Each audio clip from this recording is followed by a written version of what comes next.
Paving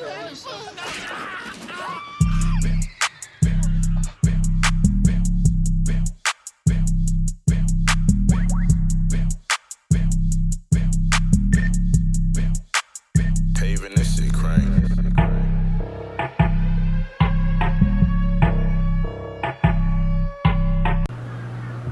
Hello everyone, how are you today? I hope all is well. I have a story here for you today. It's kind of disturbing to me, and it's an Arkansas woman charged with 5 counts of raping a minor. 5 counts.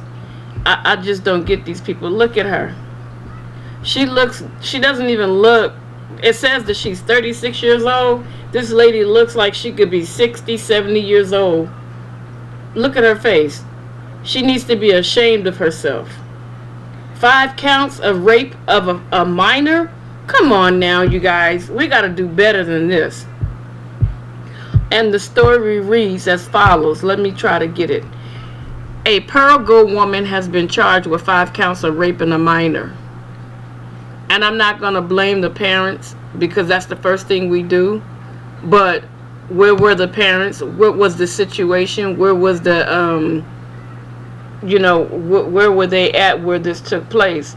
Because it could have been that it was a daycare or something to that effect, because people still, even during the pandemic, they still had places where they could send their children, to be taken care of. So like I said, I'm not going to blame the parents, and those that are saying the same thing I asked, where are the parents? Please don't come with that kind of energy where we're blaming the parents for things that some sick individual person has already set in their mind to do against a child. Okay, I'm going to go ahead and read this. It says KATV content partner Region 8 News reports that police received information on December 24th, 2020, that an underage victim told their family that they had a sexual relationship with Keisha Lynn Clayton, that is 36. Like I said, she looks way older than the age of 36. And again, where did the assault take place is what I want to know. Were they in the care of her as a daycare worker? Was she babysitting? What was going on? And for the child that spoke out, I'm proud of that child for speaking out, because most times children don't say anything to their parents. They'll let that abuse go on for years and years, because the person that is abusing them will threaten them and say they'll cause harm to them or their family. But kudos to that baby for speaking out. I'm very, very happy about that. Detective Robert Sexton said that he was provided with text messages between the minor and Clayton that detailed, quote unquote, a year-long sexual history. No, it didn't say a year. I apologize, you guys. Quote unquote, a long sexual history. We don't know how long it's been going on. During an interview with detectives, police alleged that Clayton made, quote unquote, incriminating statements.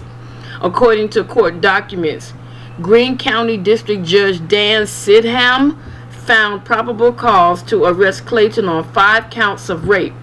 Clayton was released from the Greene County Jail on a $150,000 bond. According to the terms of her bond, Clayton is to have no contact with the victim. Okay, now this is the problem that I have. She has been released with a bond of $150,000. Is that the full amount of the bond, or is that, what is it? Because I know a lot of times when you have a bond, you have to give up 10% of that. So I'm thinking 10% of that $150,000 is like $5,000. Let's just pray that this woman don't just like hop a plane and jump ship and just take off somewhere, because it seems like to me that the courts are very, very lenient now when it comes to people assaulting, especially minors, because when my kids were little, I told them, if somebody touch you, I don't care if they threaten to take my life, I don't care if they threaten to harm you, that is just a tactic that they use to keep you from, speaking out. So I told my children, I don't care what they say, you tell me if someone touches you.